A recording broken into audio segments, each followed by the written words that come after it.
to the computer and okay, I think we're recording. So welcome to, well, okay, I should say welcome to the second Logos training from Striving for Eternity.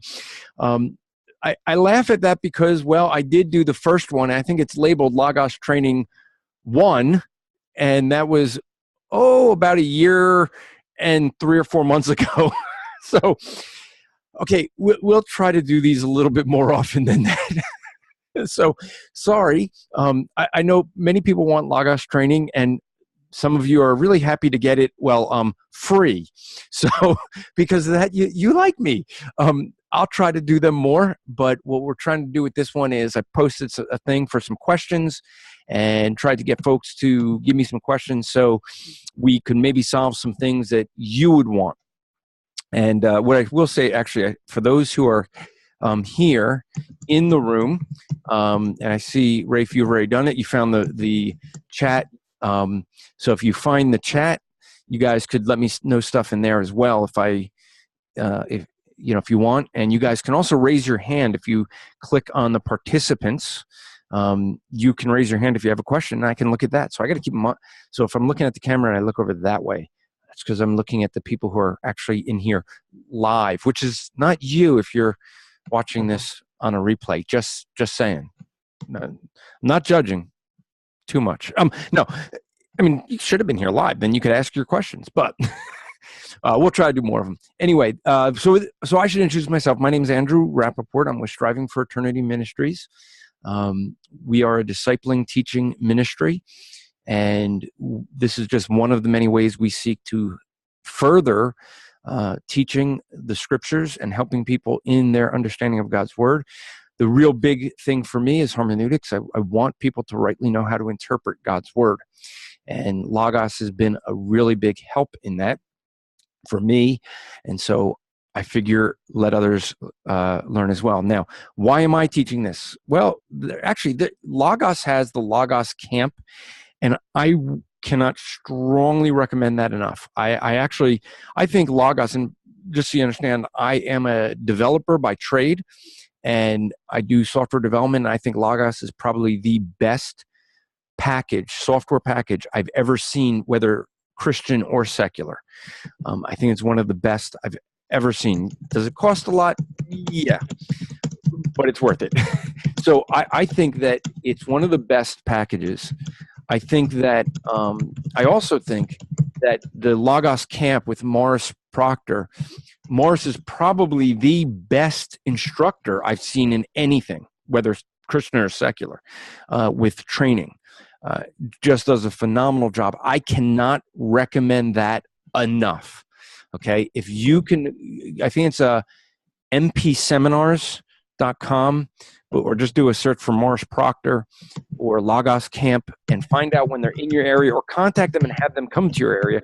I'm still trying to get them to come to my church, but we just haven't been able to work it out yet. I got to do another appeal to them. But I do recommend that strongly. So, but why am I teaching it? I use Logos. I've been a Logos user since 1994.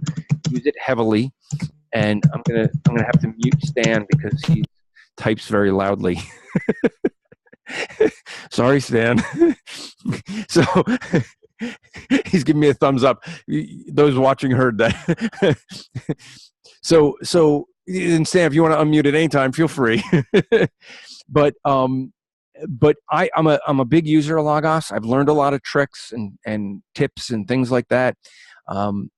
I've been working. We were talking before we went live. I was mentioning that I have been working on my Logos library for a long time, since 1994. So I have probably about 50,000 volumes in my Logos library. That's a lot, but it's over a long period of time. And well, I'm Jewish. I want great deals, so I wait for them to put big packages together. Yes, I have a bunch of books I don't need, but so that's the introduction. I really should also recommend, if you want to go to strivingforeternity.org, and there you'd be able to find out more about our ministry. Let me tell you one other link to go to. It is our partner page. And so I got a shorter link so it's easier to do, but it's bit.ly.com, bit.ly.com/SFE, that stands for Striving for Eternity, SFE Logos.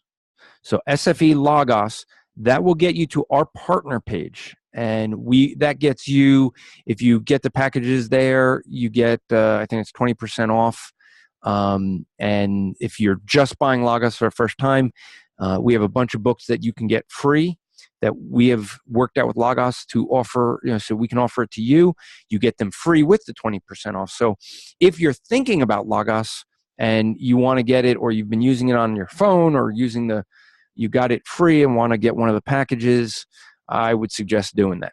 So that being said, let me share my screen, because no one wants to look at this ugly mug. I understand. You will get over the nightmares, I'm sure, of seeing this face, but now you can see something better. It's Logos. All right. So as we look at the Logos screen, and now I got to figure out where my panel window went so that I can have that up, and my chat window. So hold on while I'm trying to make sure I still can communicate with the guys here, as they tell me that they would go. Okay, Rafe says you'd go to the Logos camp if it didn't, but it was for the money. So it is mpseminars.com, and I would say it's like, I think $250. It is worth it. Just so you know, not trying to pressure you or anything, but go. So, but no pressure. So, all right. What I have open, what you can see on the screen, is where most people start, is the homepage. I personally, I said this probably in the last training I did. I personally like this homepage because, well, it was my idea. When I was in the Logos camp, Morris Proctor was commenting about this page and saying how much he liked it and appreciated it. And basically, he's like, I don't know where they got the idea to do this. And afterwards, I walked up to Morris and just said, I know. Me. Many years ago, when they were doing Logos, well, I guess it became Lebronics, but Logos 3, they contacted a bunch of pastors and said, hey, we want to know how you study. And they actually wanted to design Logos around the way pastors study for sermons. And so one of the things I had said, and actually after Logos, I think 1 or 2, I actually gave Bob Pritchett, I think 125 feature enhancements that I wanted to see in Logos. And by Logos 4, every one of them was included. And this was one of them. And I mentioned it again when they asked how we study. And one of the things my pastor did was train in me to just randomly go to Bible encyclopedias and just open to random pages and read. One of the things a lot of people comment about me when I preach in my sermons is the fact that I bring up a lot of details from the culture, from the time period, things that really help people to understand the text. Where did I get that from? Well, that comes from 30 years of randomly opening Bible encyclopedias when I sit there and sip my coffee and just read articles. Well, this is that same concept. Now, they've included things like some of their training videos, which are good. So I keep those up, and you can just click on that and that'll play. They have their Faith Life Today. But you see random articles. This is an excerpt on women's role according to Paul, okay, from Matthew Henry's concise commentary, just randomly opened. That I wouldn't have picked up on doing just encyclopedias, because that's not going to be in an encyclopedia. That's in a commentary. It pulls it up. Here's another excerpt, Living as a Child of the Light. Okay, this is out of Ephesians. And so I could just scroll down and you can see a bunch of different articles that are out there. Here you see some more architectural pictures and images. So some of those will be helpful because there are things that you end up getting into where that's going to matter, and understanding the the geography, things like that. Here's something on Justin Martyr on baptism. That's something I probably wouldn't have read unless I was reading that book. And so just doing that randomly, you can just click on one of these articles, okay? And what you're going to do, you can hover over it and read the article if there's more, but you can just click on it and opens up the article, and you can just read that one article. And when you're done, you can just close it and then go back to your home page, and you're right back to where you were. You can read another article. And the nice thing about doing this is if you just invest a little bit of time over many, many years, you start picking up little details. And some of the details, what you're going to pick up is stuff that you may use much later in your study, because you might go, hey, wait, I read something about that years ago. I know this because I do it often. I read something about Justin Martyr and baptism, and it struck me, and maybe I go back to it. So that is one of the reasons I recommend as a thing is to do that. Also, what you could do on here is you have a prayer list, and here you see my prayer list, how I pray each day. And yes, so as you can see, I actually pray each day. I have 31 attributes of God. That's how I start my prayer. Then I get into thanksgivings and things like that. And so I do say that some of the things with the Logos is I have to do them in order. You see, I had to number them 01 and then give it a category. So there's just a different way of doing prayers, and I had to make it work the way for me. You can have reading plans in here. You can see I'm very far behind on all my reading plans. 2016. So you could tell I really don't use the reading plans so much. I should, but I don't use it as much. Some of the courses that I have with them. So really what this becomes is kind of a one-stop shop for just come in the morning. If you use the reading plans, I mean, this is reading through Augustus, but here's a reading plan that was set up for reading through Jonah. But you can have whatever reading plan you design. You can put a reading plan in here and just start with your reading plan, take a course maybe, do your prayer, have a random article, and it's all right here. So this is a good way to start the day. Now I got to be careful because my pastor just entered the room, so I have to be very careful now. But so I do recommend it as a great tip for folks is just start with the homepage. Starting with the homepage, if you set up the reading plans, you set up if you have any courses, you have your prayer list, and you just have these random articles, you'll get just getting into that habit becomes something really good to do. So let me go through some things that we had questions on. Basically, I came up with a blank. Hey, Joe. He's getting his camera set up. All right. So one of the questions that we had was basically more going to be for pastors. And the question was that someone wants to put, they want to know how it's possible to take sermon notes and get them straight into Logos. So if you were starting a sermon, one of the things you could do is go to the guides and do this sermon starter guide. Okay. That's one way. That's if you don't have, you're not sure what type of sermon you want to do. This sermon starter guide lets you do, I guess the last one I looked at as an example was judgment. But if I want to do something on judgment, I can click that. And this is going to go through stuff to try to gather to help you start a sermon. Okay, that's for starting a sermon. But if you're working on a sermon, what you want to do is go to documents, and right here they have a thing for sermons, and that's what you'd click. So I'm gonna open one that I started just. Which one was this that I started for here? I think this was the one that I grabbed. All right, I just tried putting some things in women's role in the church on 1 Timothy 2:8 to 15. So I just put some as an example if you want to end up using this.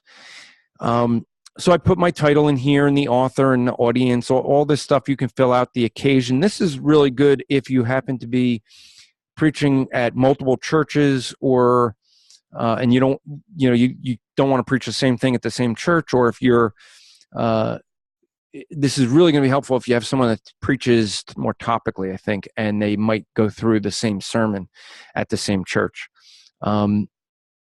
So that's where this would come in handy. I don't have a lot in here.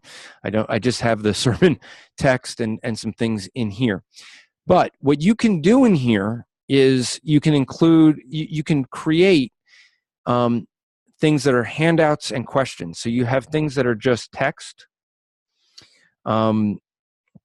So if I just want to look at the text, I could look at slides. Now, if you look at the slide, you see that I created the text and have it as a slide. You can create handouts, and you can have a question sheet. And so I leave this on all. And so what you could do is you can add a slide from selected text, which is this first icon here, or you can add it from references. Okay, so it's going to depend on what you're looking to add there. You can end up having, I think it's the view that I want. You can end up having different views with this.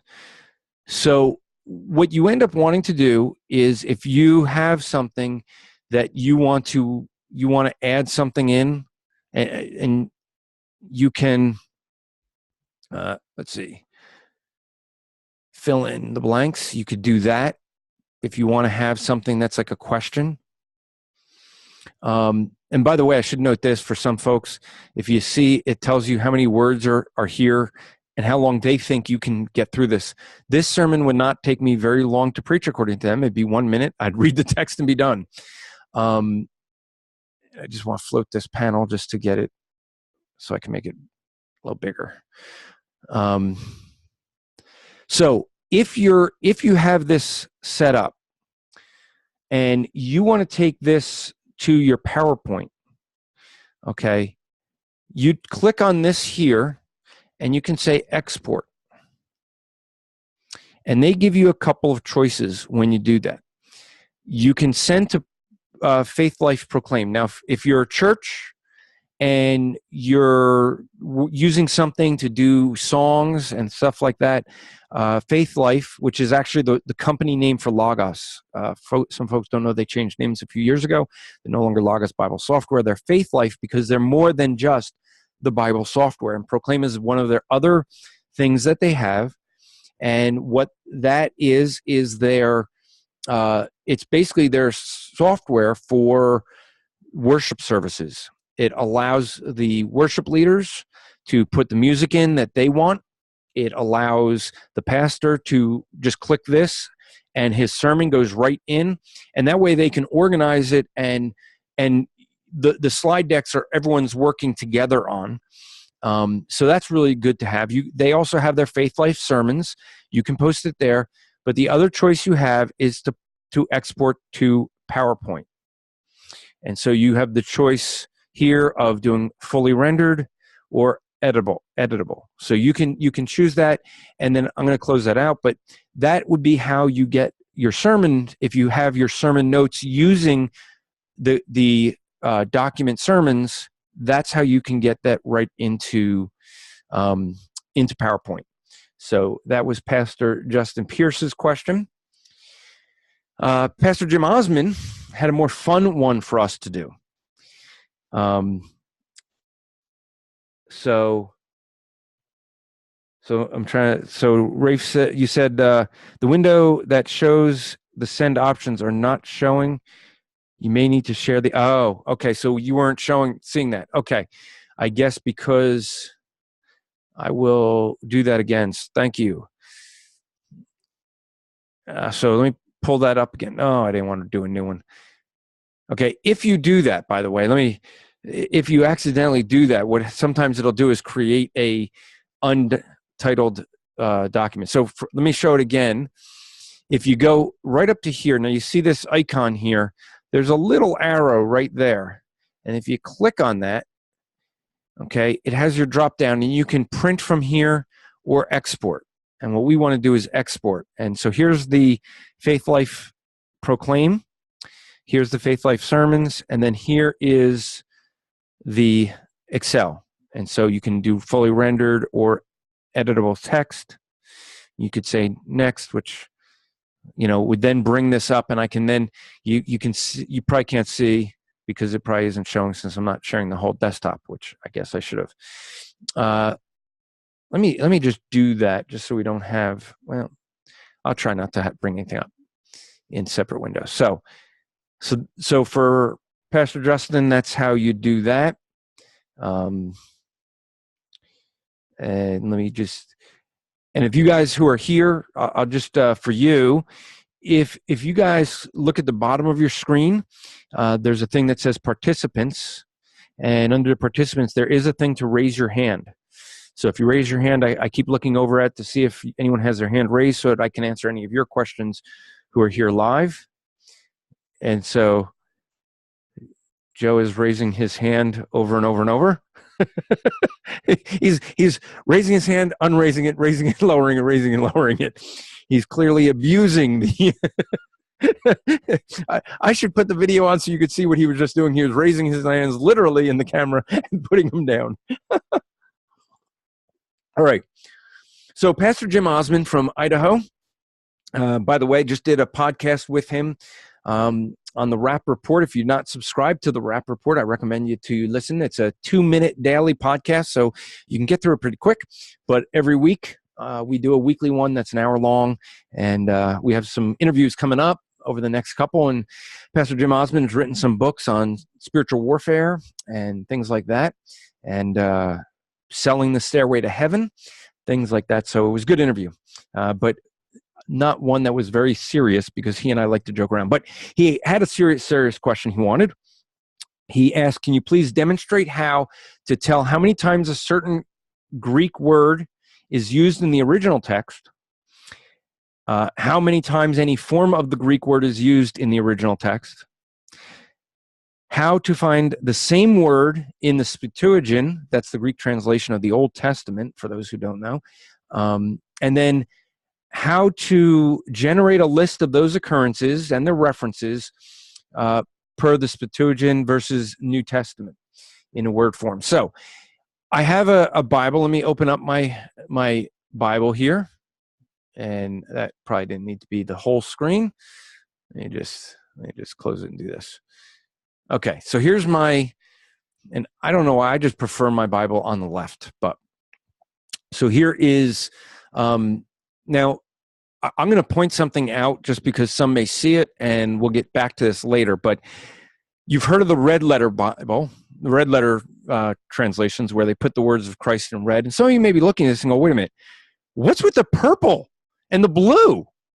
We'll get to that later, but that's really cool. But I'll tell you right now, if you look at my Bible here, anything that's in purple is going to be an imperative, and anything in blue is going to be a oh, I'm drawing a blank on the word. Well, I'll tell you how I can find out. I'll just show you real quick. If I go to, this is what's called a visual filter. And that is, oh, and I mislabeled these because they're not the imperatives anymore. Let me just,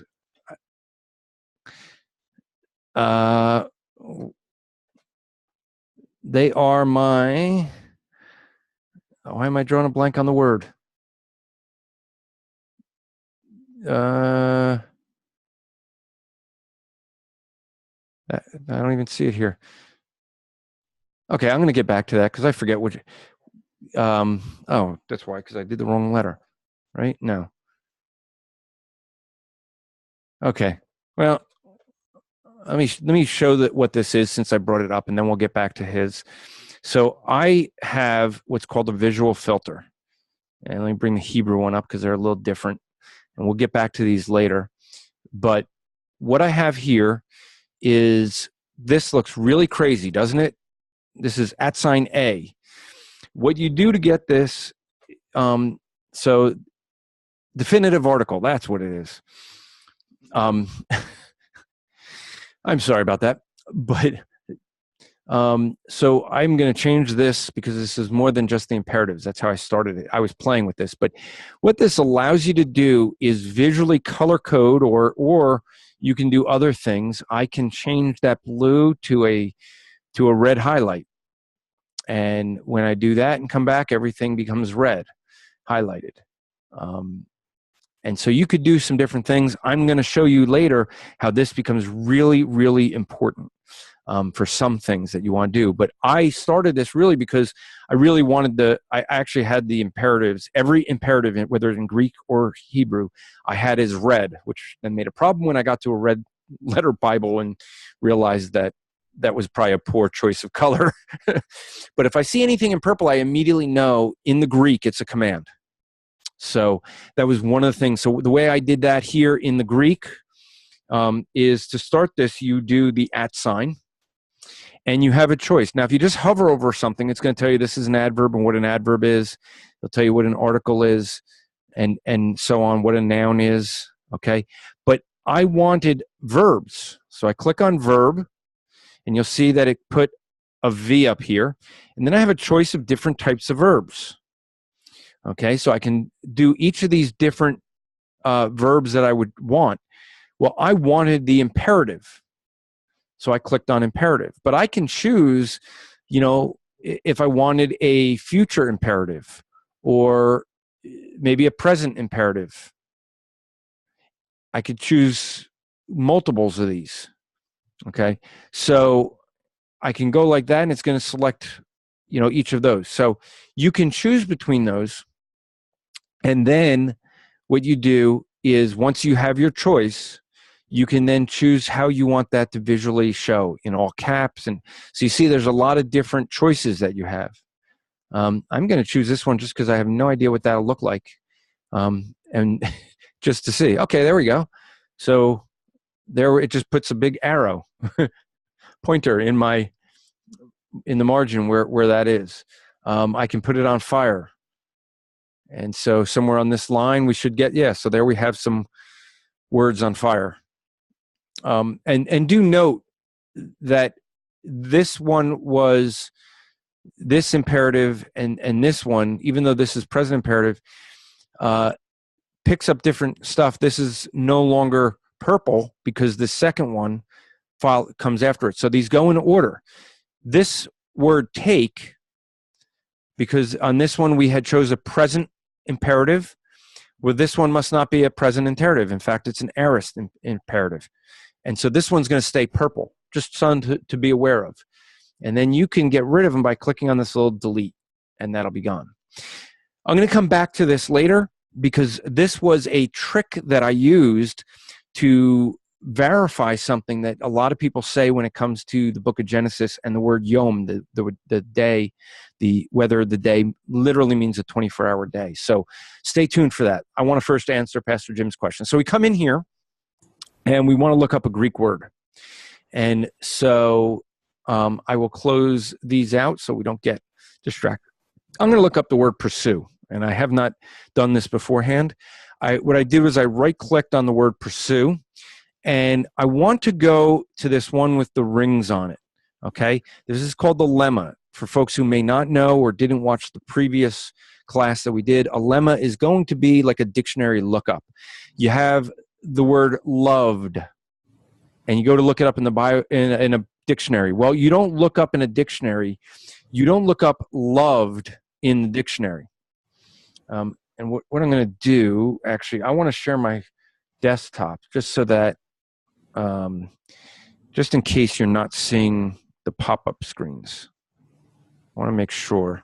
So now I got to bring my chat up. So Rafe, if you could, when I pull my chat back up, just let me know. Come on. All right. Let me know if I'm going to pull up a side screen. Just let me know that. Do you guys see here the pull up menu there? Okay. All right. So, and Rafe, just so you know, and for everyone that's using Zoom and new to it, the one trick with this is if you go to the bottom and you're move that. If you go to the bottom and you'll see a thing for participants, that's where you can raise your hand to ask a question. And there's also a thing for chat. And so, but once you send someone privately, then you get, it defaults to just a private conversation. So just so you know, so you may want to, if you send someone and you want it to go to everyone, just so you know. So, okay, so I click out on Pursuit. I want to go to these rings here, and this is going to be your dictionary lookup. So like with the word loved, you're going to actually in a dictionary look up the word love, not loved. And it's going to give you the definition for love and then talk about loved. So that's what that is. Now, we're going to click on, if you slide over to the right here, and I just spilled my water, which is not good. If you go look at the right from there, if I can find what happened to my mouse that I just spilled water on. Okay. There's a thing that says Bible Word Study. And this is going to be the one place that Pastor Jim Osmond needs to go for everything he asked. So you click on that, and you're going to see it brings up. And by the way, another tip is, let me close these. You see these all popped up and they opened up. If I close them, these are all searches that get done. If I close these, and then I close that word study, and I do that same thing again, it is going to remember however I had it last. So now all of those are going to come up and they're going to be closed. That is helpful if you want to look things up quick. It's good to sometimes always leave things like this so that you don't have that showing up and having to wait for things. Who's ever playing, please stop. People are drawing on the screen, playing with the tools. Whoops, sorry. I should have known it was John Wilkinson. By the way, John did a great job at editing the last Rappaport. He just should have put you got to listen to the end. You just got to listen to the end because he put the phone message that we laughed about with Pastor Jim at the end of that. But anyway, so here what we're going to look at is that lemma. That's that dictionary definition. This top one is just for you to put some descriptions and stuff that you want to put in there. Here's going to be the lemma. It's going to tell you from here, you can click on more and it's going to go through all of your, whatever tools you have. If you have the package and you want to hear how it sounds, you can click this. Dioko. And you can now know that that's pronounced Dioko. You can, with one click, if you need to click on any of these, just click on it and it brings you right to that word in those volumes. I obviously have too many language works. What you can also do in here, though, if you are familiar with the morphology charts, you can click on those. And what this does, it gives you all of them in how many times this word is used in the different forms. This is one of the questions he wanted to know. So just one click, you can bring up this morphology chart and you can see that in this case, we have this verb and you can see the meaning here. You can quickly gather just from this all the places that it ends up getting used in the different ways. So that's going to be one of the questions. That was his second question. He wanted to know how many times this word appears. Well, what I could do is, first I'm going to go to the translation. Mine is the ESV. And if I look right over here, okay, I can see that this Greek lemma is used 45 times. I can see how it's translated. If I want to see the words, that times that it's translated just persecute, I can click on that. But that's not the case for ours. Ours, it was translated pursue. So I click on this one, and I can quickly see it's 8 out of 45. Here's all those verses that's translated out this way. If I want to get all of them, I can just click on this word itself, and that's going to give me, oops, I clicked on it twice, sorry. I click on it, and that gives me, here's persecute is 30 out of 45. Here's pursue, seek, press. Now, if I want to, as he had wanted to know, he wanted to generate a list from here. What I can do is up here in settings, by the way, I can change which translation in case you want to do that. I closed that. Sorry about that. What I can do is if I go to this top bar and I right click, I can say save as passage list. And I click on that, and that brings up all of those words in the Greek, how they were, by the way that they were translated, you know, that grouping, and I have them all here. Now, the nice thing is, if I'm going through this and using this for some reason, I can actually do some things in this. I can say, well, you know, I read this verse, and that's not one of that I want in my list. I could just delete that. I don't want this one, I delete it. I don't want this one, I delete it. I want to give it a different heading. Well, I can go and do that. I can just click on this little pencil icon, and I can change whatever I want. Maybe I just want to delete those.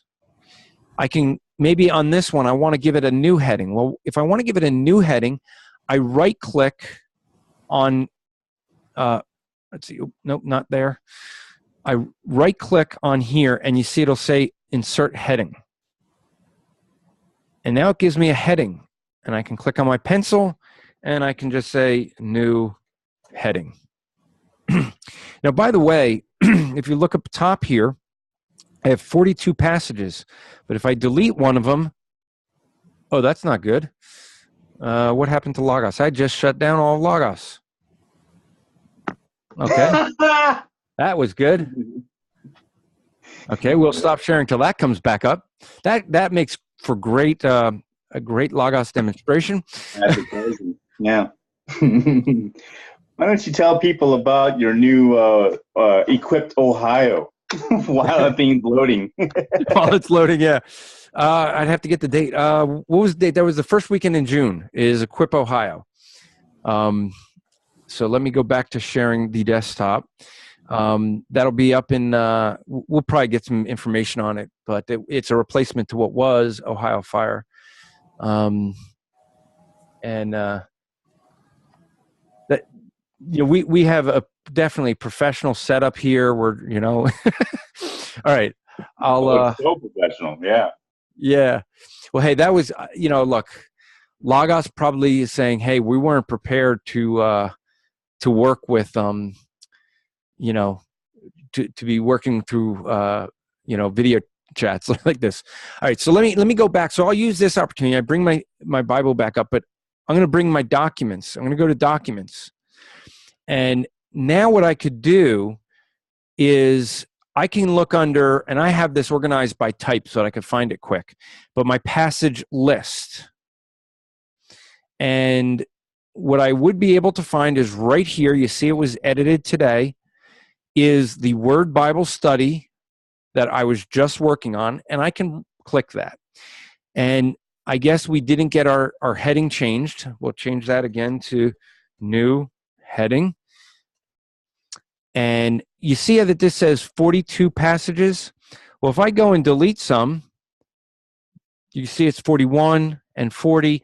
So if you ever have to see how many passages you have, they're right up there. Let's go back to our word study, though, because the other question that Pastor Jim had asked was he wanted to know about the Septuagint. So now this time you notice how my lemma comes up and my translation comes up, but nothing else. But I have this one right here that is my Septuagint. So I can click on that.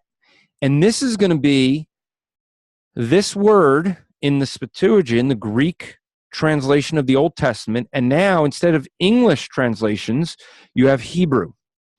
So this word, 45 times in the Greek, 77 times in the Old Testament. And again, if I want to create a passage guide from there, I can just right-click on the top and then hit Save Passage List.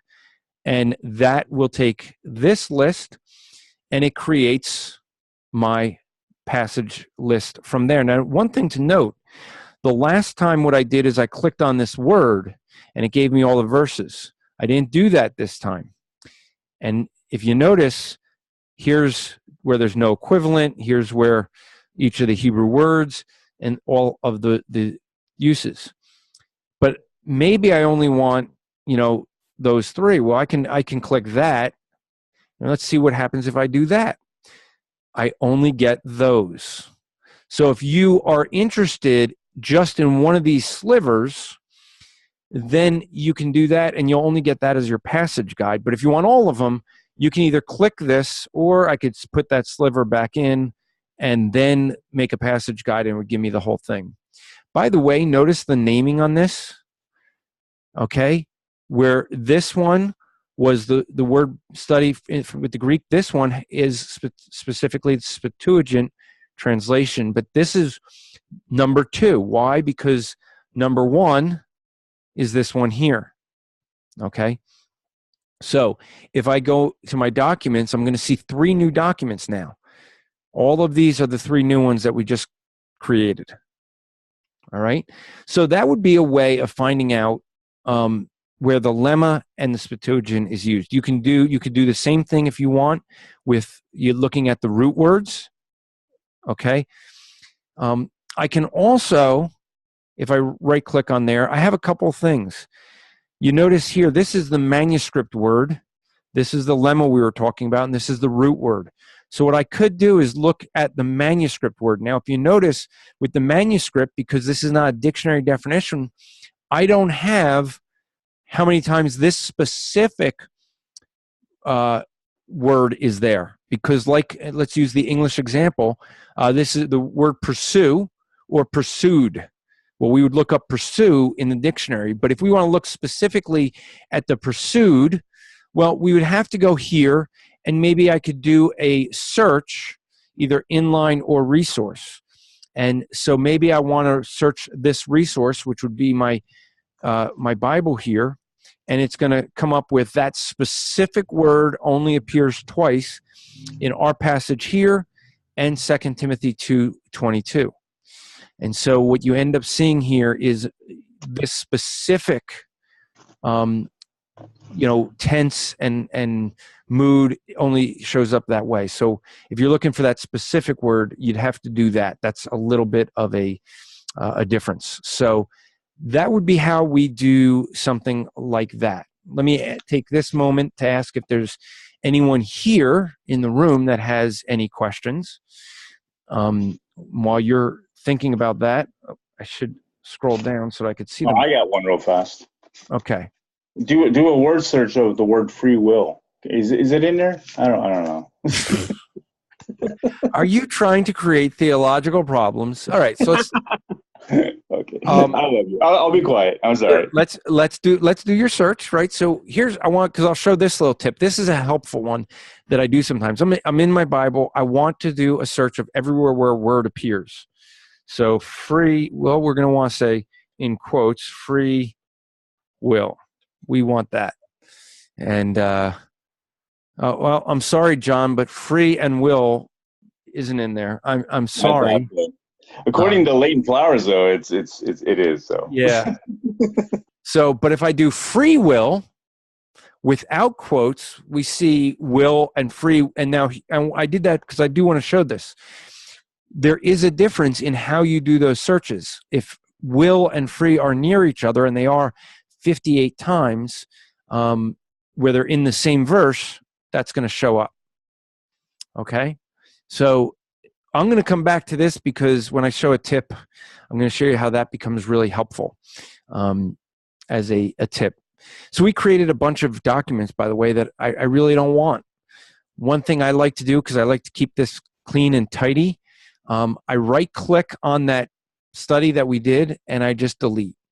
And so that is on, when I go and I do some things like that, I like to do that just to clean it up. So let me show you something that I had done. Maybe some of you have heard this before. If you go to Genesis 1, I'll just go there. And one of the things that people say is there's discussion on the word day. If I look right here, I see this word day.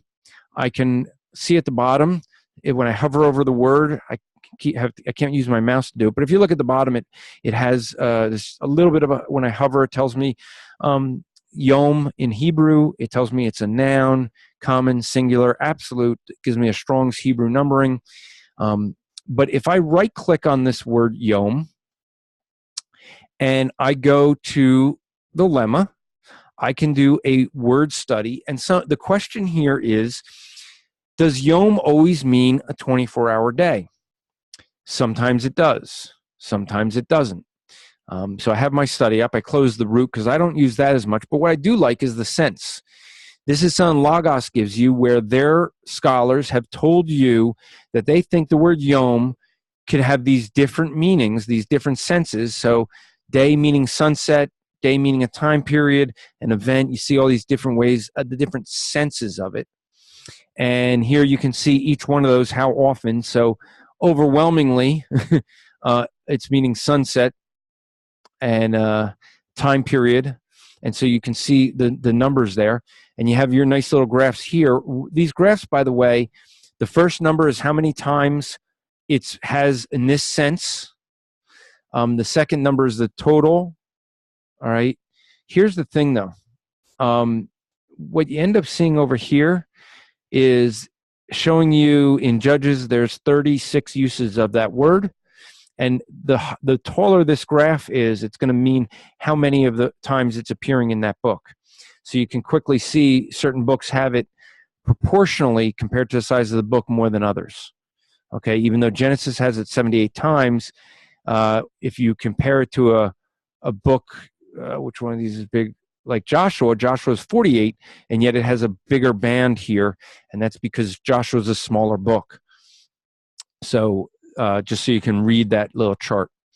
So, and also I could mention back for Pastor Jim, there's, if you want to get into the class frames and, things like that, you can look at examples and you see this is doing searches. It's going out to my library and grabbing all that.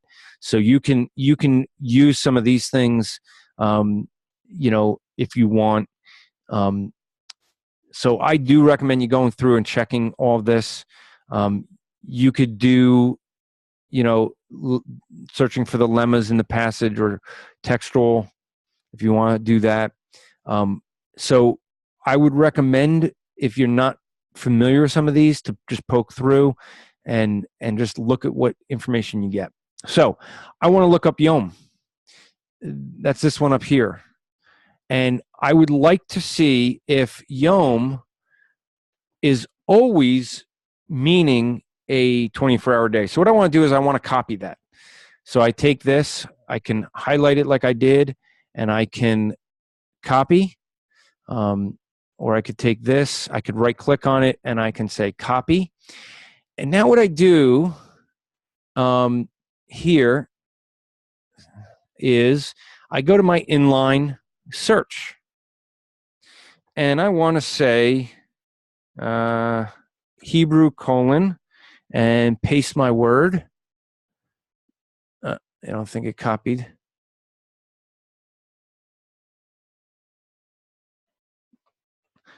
Then I copy it, I paste my word over here, okay, and I hit return, okay, and it'll start trying to give you your lemma right there. Oh, I should not have done that though.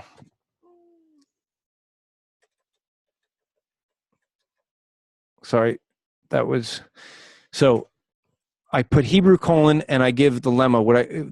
When I click the lemma, what I could have done is just paste that in there.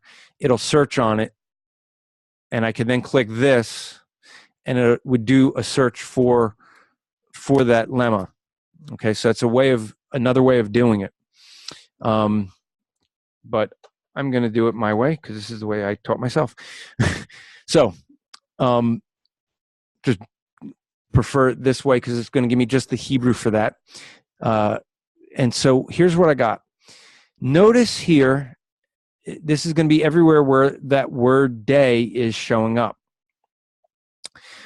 Now, the argument goes that it's morning or evening, day, or when it's a number before the day, that it always means a 24-hour day. Well, is that true? Well, if I look over here, I have 14,000 verses. Now, if you notice, this went from Genesis 1:5 to Genesis 1:8 to Genesis 1:13 to 14 to 16, 18, 19 to 23, 31, 2, 2, 2, 3. But then what happens is I can keep going. It jumps from Genesis 4:14 to 5:1. And then it's going to make some bigger jumps later. And where you're going to see, if I get out of Genesis, it'll jump books. And what this is this has just sorted my entire Bible to the fact that I'm only getting verses that have the Hebrew word Yom there. Okay? So I could jump, trying to get out of Genesis, just to show you a big jump. Okay, here we go. So we can go from Genesis jumps right to Exodus, right? So you can go through. Now, do you got the time to go through all of this? Well, this is a lot, right? You're not going to have that kind of time. Well, I happen to want to do that search. All right. Well, there's other ways to do it. So this was going to limit my Bible to that. Let me show you another thing you could do. I can go in here into the search, click this here, and I get my search of a Bible. Now you can do searches like clause by morph and things like that. I can do a search for this Hebrew lemma if I want. Just put the Hebrew there, click on that, and I will get my search. And that's very nice. How did you put Hebrew? You just put it. I pasted it from where I copied before. Oh, okay. I thought there was like a letter that you can put in as nope. a. Well, there is a way to get the Hebrew in your keyboard, but I cheat and I just highlight that and I copy it. And yet, someone's mentioning here, if you want the shortcut, you could put H:, paste that. Yeah, okay, that's what I was referring to. Right. I thought you put an H: for Hebrew and then G: for yeah. Okay. So you can, well, actually, I think you could do that in here. Here, I guess in this one, it's not showing that up right. So, but let me put that back in for a sec because I'm going to want that. So I'll do my search there. And I'll hit go. Okay. So as we go back on this side now, so this now is filtered. Well, that didn't give me what I wanted. I want the actual Hebrew. That becomes important because it's just giving me, it's not giving me everything. Did I miss? Oh, I misspelled it. That's why. All right. So when we look on this side, all right, I want to do that same search. And I'm going to misspell it the same way twice, really. And I paste it. All right. So here's all those verses that we have in the same list over here. That's kind of hard. Well, how do we want to do it? Well, what we could do is, and I'm going to cheat right now and show you that I've already done this, and I saved it as a passage list. So what I did is I did my search, and I'm going to now cheat a little because I want to just keep that search. So I'm going to copy that. That's the search that I had done when I was doing this. And I'm just going to put this in like that. So what are these words? Well, this is going to be the words for morning, near day, or evening, near day. Okay? So I want to find those mornings and those evenings. And I want to find it where it's in the same word as day. So you see evening, morning, day, evening, morning, day, evening, morning, day. So now I've got a much smaller list. Now, instead of this list here, this list here of 14,000, well, now I've limited it just to ones that say morning, evening, and day. And now this is a little bit more manageable of a list. It's only 73 verses. This I can go through and check each one, which I did, and find that there are some places where morning or evening with or near the word day don't always mean a literal 24-hour day.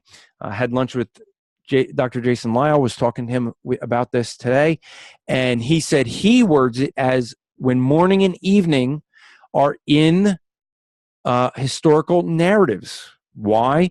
Because in some of the places where morning or evening are used in poetic senses with Yom, they are not a 24-hour day. They're used in a figurative way. And so then it's not always literal, but again, that's hermeneutics, right? You know that it's not supposed to be. It's not meant to be taken literally. So when you Andrew, have that, are you bragging who you've been hanging out with? no. I mean, bragging and making you feel bad would be like letting you know that, we hung out, at my house and he joined my Bible study and, we had dinner at my house and that's all. It's over. That would be bragging. But just telling you I had lunch with him, that's not bragging. No, because there were other people there for lunch.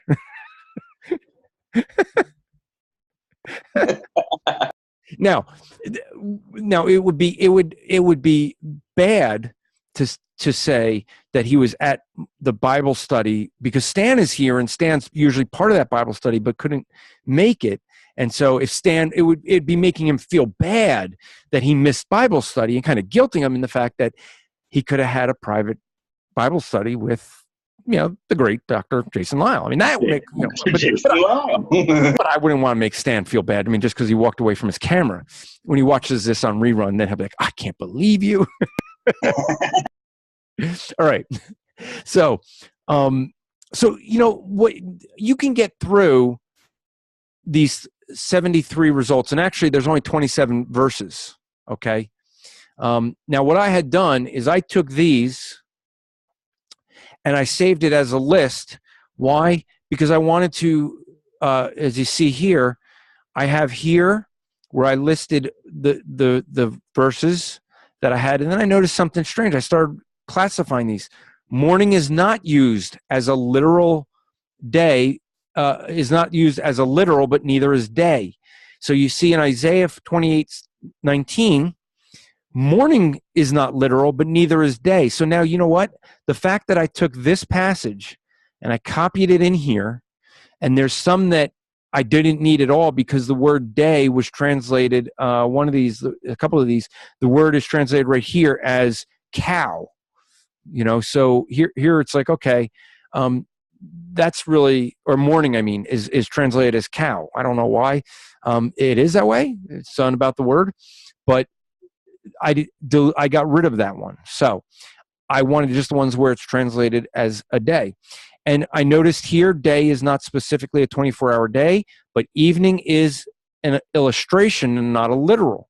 Here, not a 24-hour day, but it's as an illustration. So what I was able to do is quickly in my passage list here is I could sit here and now say, okay, all these out of the 19 passages that have morning, evening, and day, these all use it as a literal 24-hour day. But because of my headings that I put here, let me scroll up a little.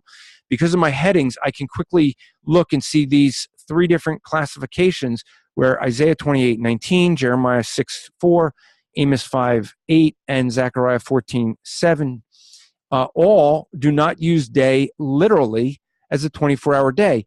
But notice in each one of them, it's also noted, noticed that they're not literal there either. And by the way, just so John doesn't get on my case, I did this several months ago, so you can't say that I got this from Jason. Oh, look, Stan's back. He doesn't know what we were saying about him.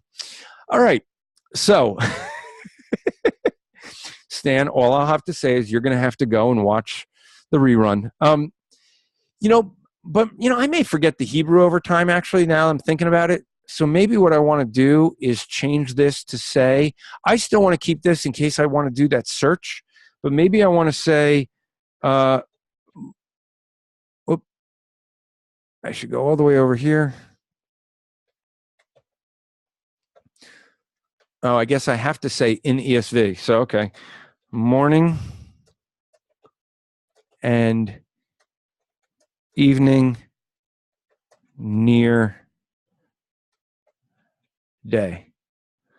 All right. So I do that.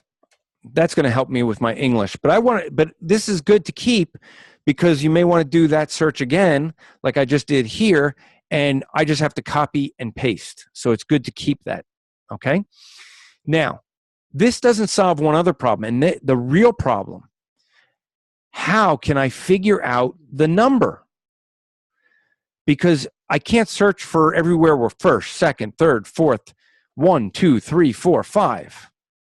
Right? That's kind of hard. Well, let's go to our trick.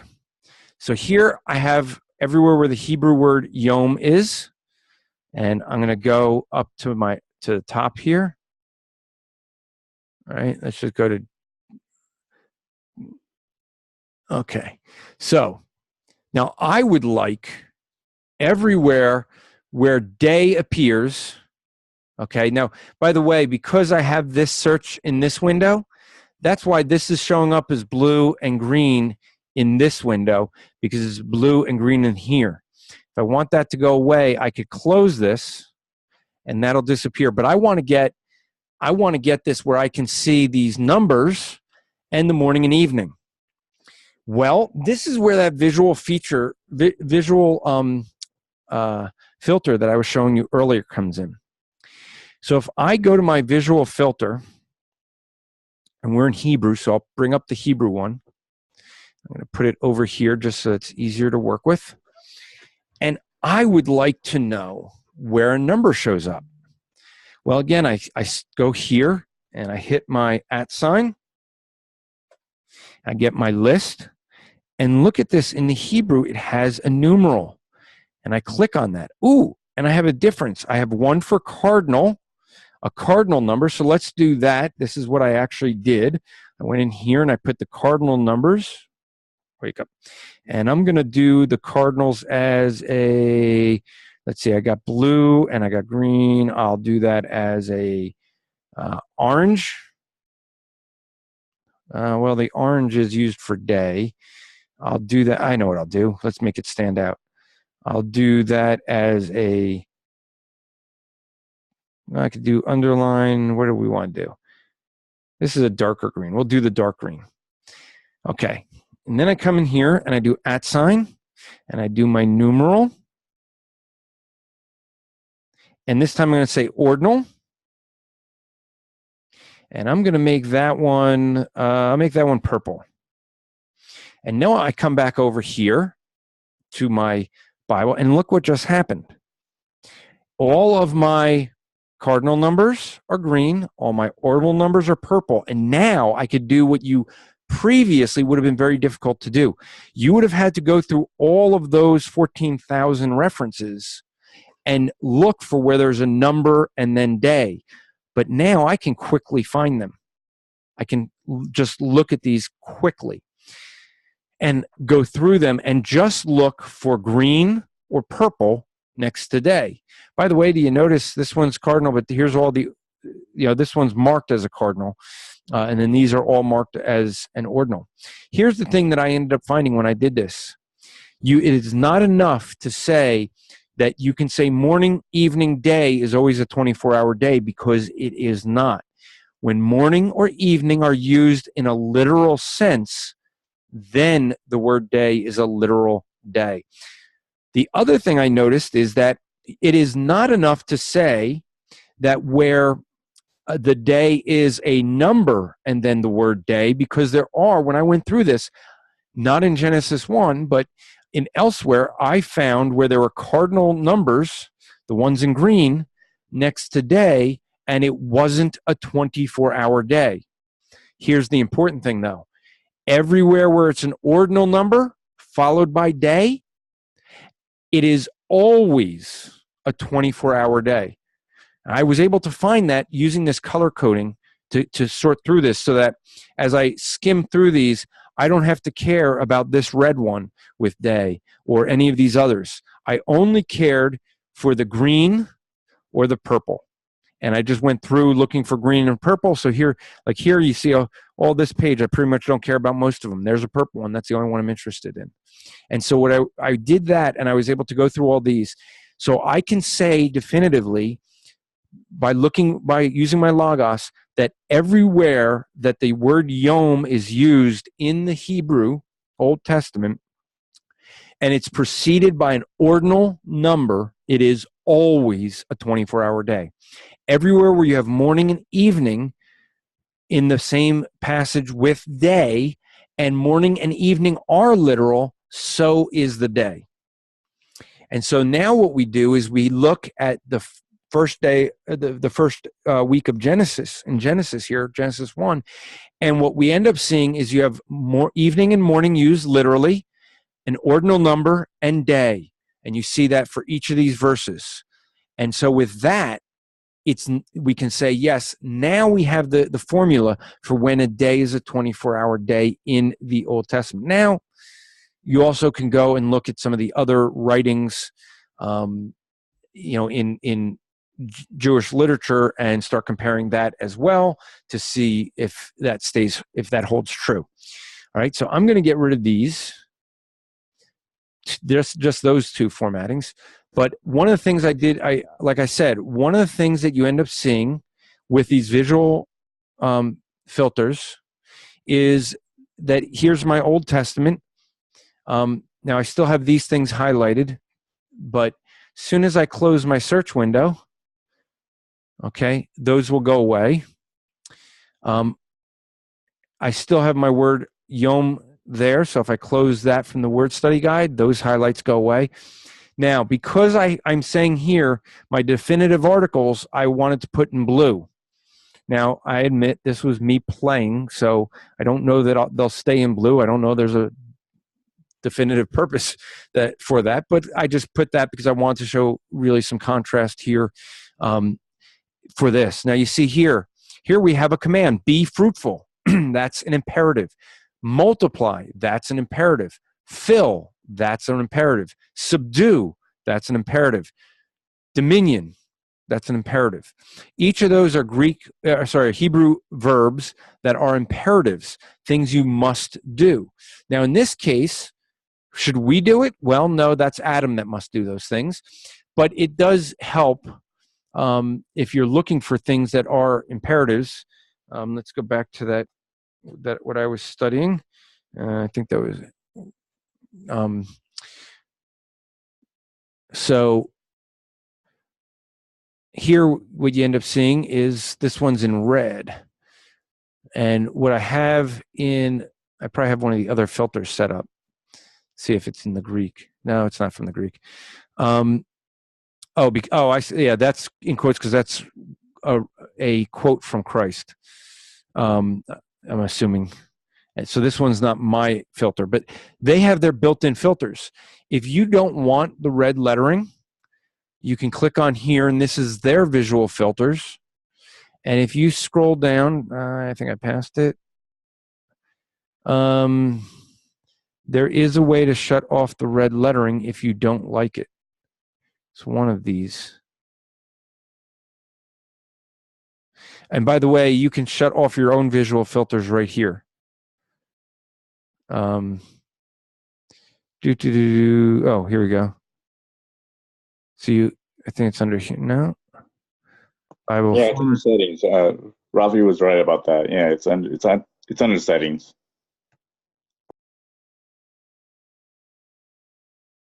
Under here, under settings? Or you mean under your Yeah, the case, one the up. preferences. Yeah, Yeah, preferences. okay. So it's going to be under here somewhere, right?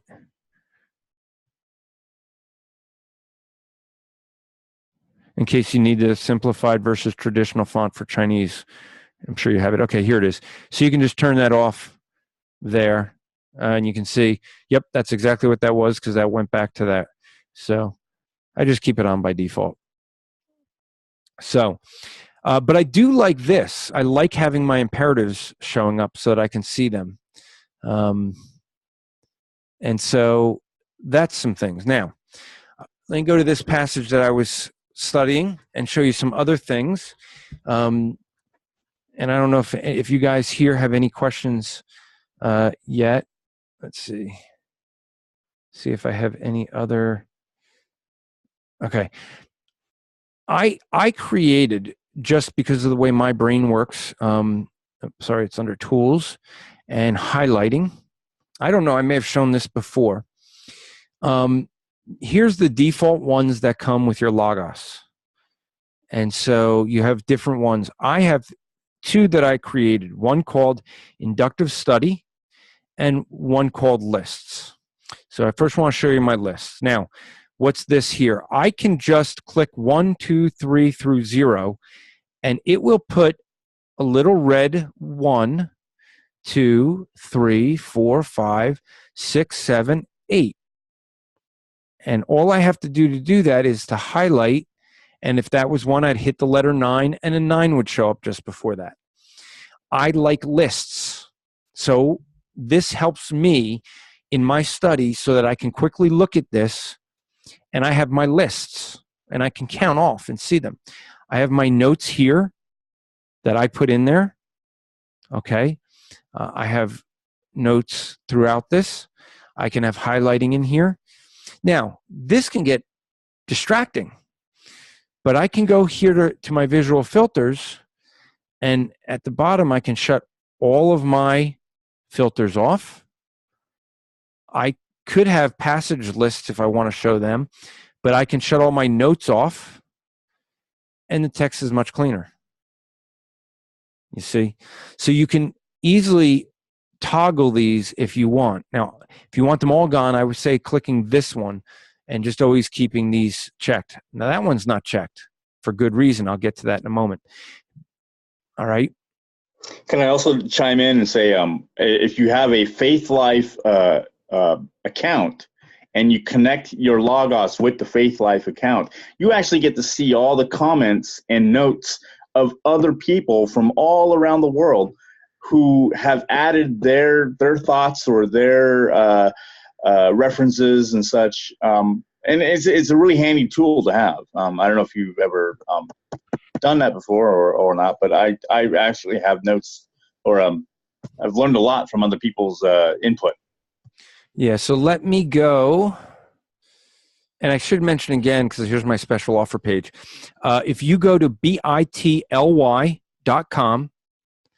bit.ly.com/SFE, stands for Striving for Eternity, Logos, SFE Logos, all lowercase, you get to this special offer page. And that's the partner page that we at Striving for Eternity have with Logos. And what you get there is 20% off. And you use this coupon code that's right here. They're saying 10% off. I think it's 20. I forget. I thought it was 20. But you use this coupon code. Maybe they changed it on me, actually. And you get 10% off a base package plus 5 books. And so you could choose. Now, I'm logged in, so I already own these books. But you could choose any of these first 5 books as a free book when you get one of their base packages. And so they're all right here. So that's something you could get if you want to upgrade your packages, save some money, and get some free books. And, well, I'm Jewish. I love free. So in Faith Life, and I'm having a different reason why I'm going here, is to go to the Striving for Eternity. and this is our group at Striving for Eternity. And so what you see here, and we don't use it a whole lot, but we've kind of been playing with it and trying to use it more. So here you see someone that put in, a reading plan, and you can have different notes in here. So it's a good way to get a hold of me, because I do, if people put stuff in there.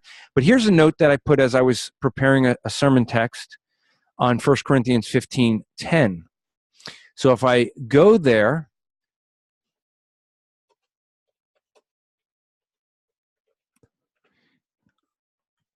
you see this green one? This is what John's talking about. This is a community note. And I can click on that, and it pulls up a side window of the community notes. Okay. And where is that note? Well, it's showing me all the places. Okay, so there's... Striving for Eternity. Scroll down. Oh, there it is. Oh, there it is. Okay, so here's the one that we just looked at, and I can click on that and see different, different ones that are in here. Where's... See, this part is... Oh, that's for adding a note, I think. Is it right-clicking on that? I thought it just showed up. I don't know why it's not. I thought it just hovers like this.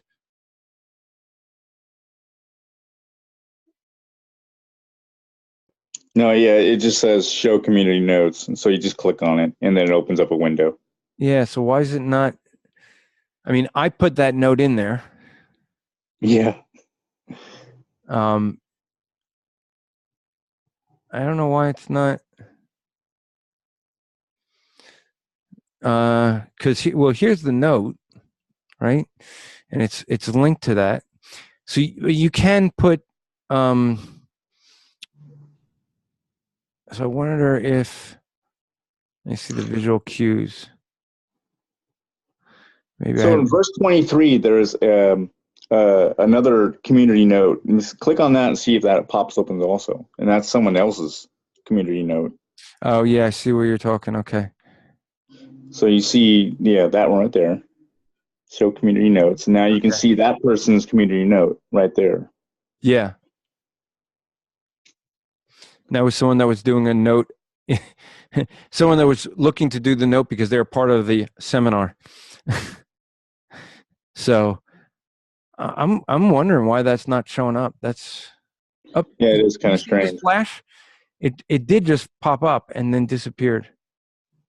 It's a glitch maybe on your browser, or either that. I'm not sure. I see. I definitely don't want to do that. Whatever that just did. Okay. So I don't play with I was playing with adding a community note. So John, what you should do is go to 1 John 15:10 and see if it shows up on yours. It's weird that it doesn't show up on mine. But when I typed it in Logos, it pops it in here. And this is what I had said about that regarding shame, the blessing that shame could be. And so this is a little bit of a lengthier thing. I'm kind of bummed because I really would have liked to have that pop up in my Logos. I would have done it as a note otherwise. Like, might be setting somewhere. There's probably a way of doing that. Yeah, it's probably, and see, this one's green filled in, where that other one that we saw was, wherever it was a green outline. So that must be the difference. Verse 23. Yeah, right there. I see it. Yeah. Yeah, it's right there. So I don't know if that has something to do with it, but here you have community notes that you can click on and click off. Okay. So, we were trying to do like a Bible study in, I'm just clicking back and forward because I'm trying to get to my passage here. I want to be at 6. 11. Okay. So, here you see my thing with the with my lists. And one of the things that I also have is this inductive study. So I don't know if I showed this in the last one, but here's something to do. I go to Matthew 4. So I'm studying this. I want to study this. Well, when you do an inductive study, you want to ask who, what, when, where, why.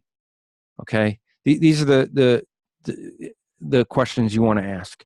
Well, as I go through, I want to highlight them.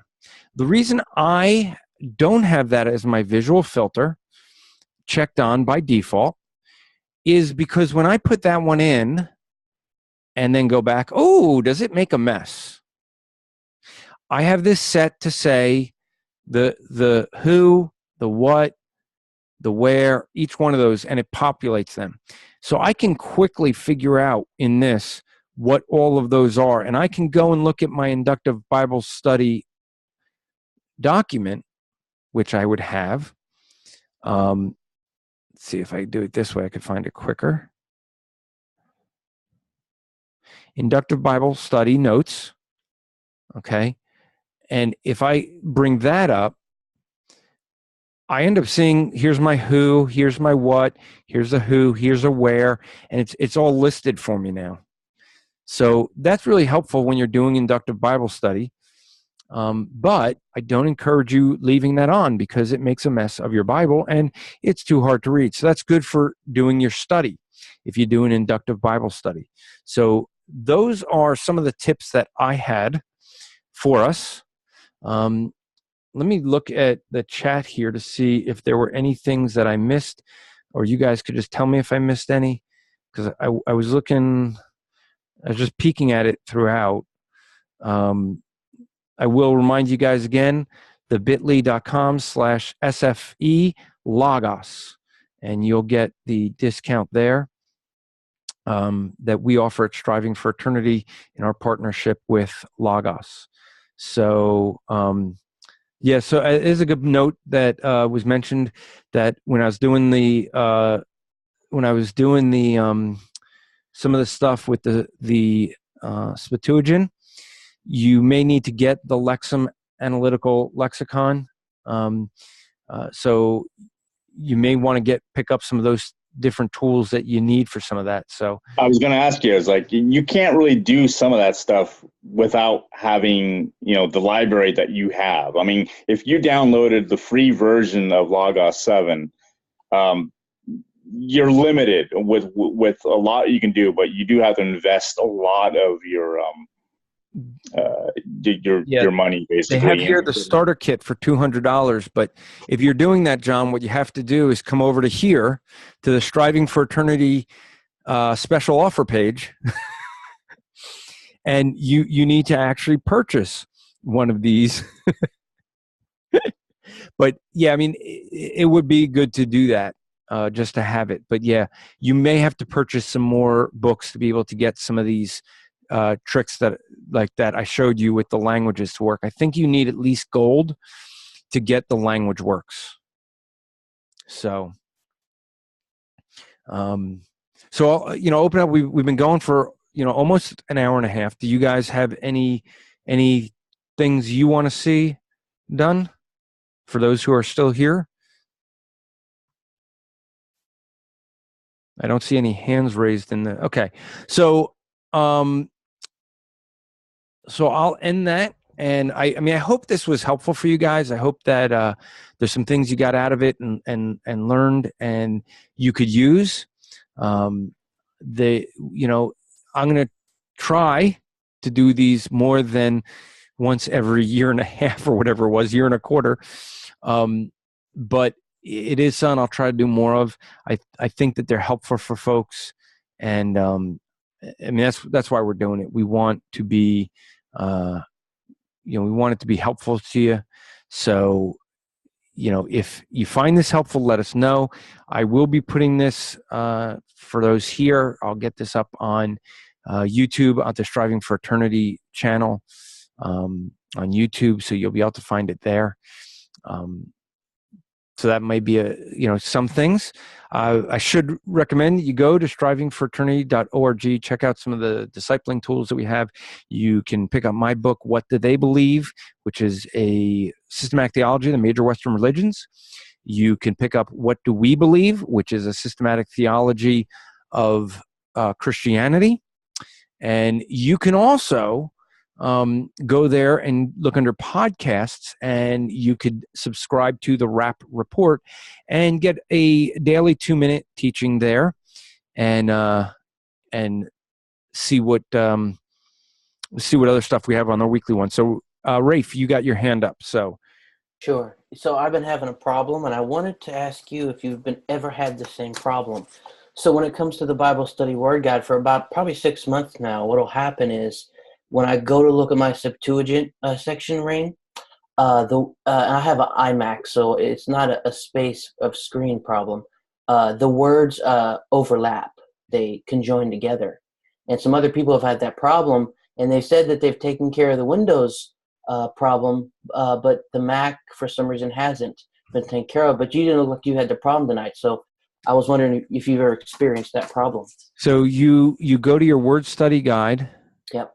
Let me share the screen again so that we can get a... Okay, so when you're saying, where is it that you had overlap? Sure. So on the Septuagint translation ring, what'll happen many times is the words, those lines will overlap, and the words will overlap, and it'll just look all ugly, and it's almost unbearable. Yeah. Yes, I used to have that. Uh-huh. Okay, so here might be the thing. Let's go back to home. And this is another trick that might be helpful to folks, because I purposely left these up. If you look up at the top, you see I have one resource updated. What was the resource? Well, if I click on this, it was my Jesus followers in the Roman Empire. That was updated. Okay, that's good. Thank you. But I also had a new release. I have 7.14 SR1. I can click on here and bring up release notes, and that will bring up my browser. And so let's see. They fixed a crash in the Atlas tool, fixed a bug in the indexing to never complete successfully on computers with 4 gig of RAM. Homepage sidebar. So maybe it wasn't that one, but I might be able to go to a previous release notes, and if I go through these, I probably could find where maybe that was fixed. I did used to have that problem. Okay. And you're right. It's if I just click on home again, I'm not having that problem anymore. I did notice that in the past, but I didn't even notice that they fixed it. They stopped showing these ones over here is what they're doing. I haven't looked in maybe a few weeks, so maybe they did fix it. Who knows? Yeah. Or maybe you need to update. I keep it online, so it's always up. Whenever an update comes out, it's always able to get an update. Yeah. So, all right. Well, those are some tips and tricks for Logos for today. Hope that they were helpful, especially for those of you who are trying to defend Genesis chapter 1. I hope that was helpful and maybe correct some people who were saying things that actually weren't true biblically. And so I'm doing a Bible study through Genesis 1 that we started a few weeks ago. And so I had to go through before I got to day 1 to be able to verify that. And so I showed you it took me months and months and months to try to figure a way to do it. When I finally figured out the visual filtering, I was like, wow, I know how to use this, because I knew exactly what I wanted to do with it. So that was really cool to me. What did I do? I went and got a friend of mine and quickly called him and said, check this out, and shared my screen with him and said, look what I discovered. And he was like, cool. So we went through the passages. So I hope that's helpful. Subscribe to the Rappaport. Go to strivingforfraternity.org to check out what we have to offer for you for discipling. We have an online course, or courses, I should say, at Striving for Eternity Academy. You just go to strivingforfraternityacademy.org, or you can go to Striving for Eternity, click on the Academy button. We have 4 courses out there now, more to come. And so be looking for those. And those courses actually you can watch on YouTube for free. The syllabus costs $25, and we do encourage you to get a syllabus because that's actually how we fund those classes. We try to offer everything like this for free. We don't get paid for it. Yet we do work on donations, and we do need to support these sort of things. Yes, my time for some might be free, but things like the setup that we have with the Zoom meetings and stuff like that, there's monthly costs. So we do need that, but you can help us out if you choose to. And the snazzy T-shirt you got there. That's right. Yeah, my snazzy. I was out. I'll have to stand up now to see. Move this. So it says God exists and He has spoken, and a big belly. No, but yeah, those are and they come. Hold on one second. They match the gospel tracts that we hand out, and you can get these at gracealonewa.com. gracealonewa.com, Grace Alone Witnessing Apparel. They make gospel tracts to match their gospel shirts. Neat idea. They also have tumblers and all kinds of other things. So do encourage you to go there as well and check that out. All right. So guys, any last questions or anything else? Want to let any of you guys? Oh, I was going to say maybe next time you do this, we'll talk about like setting up layouts for your. Okay. Yeah, I don't know. It's a quick lesson. I'll double check. I think the first one might have covered that, and if it didn't, then that would be a good one to bring up for the next time. Maybe you did. Yeah. Okay. Yeah. We'll check. If not, it's always good to do it again. So thanks so long, and I hope this